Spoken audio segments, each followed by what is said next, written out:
Hi friends, welcome to my channel. ఈరోజు మనం చేసుకోబోతున్నది fish fry. దానికి ముందు ఫిష్ని బాగా క్లీన్ చేసి పెట్టుకోవాలి. ఫిష్ని బాగా క్లీన్ చేసి పెట్టుకొని పసుపు, ఉప్పు, కారం, ధనియాల పొడి, చింతపండు గుజ్జు కొద్దిగా వేసి సాల్ట్ వేసి కలిపి పక్కన పెట్టుకొని ఆ మిశ్రమాన్ని మనం ఇలా చేపలకి పట్టించుకోవాలి. ఇలా పట్టించిన తర్వాత 1 అవర్ వరకు మనం ఫ్రిడ్జ్లో అనేది పెట్టుకోవాలి.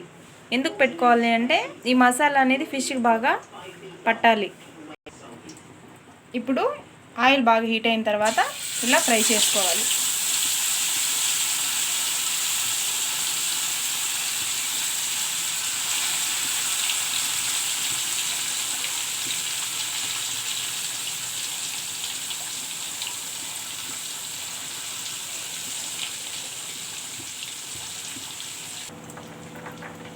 ఇలా ఫ్రై అయ్యే వరకు ఫ్రై చేసుకోవాలి.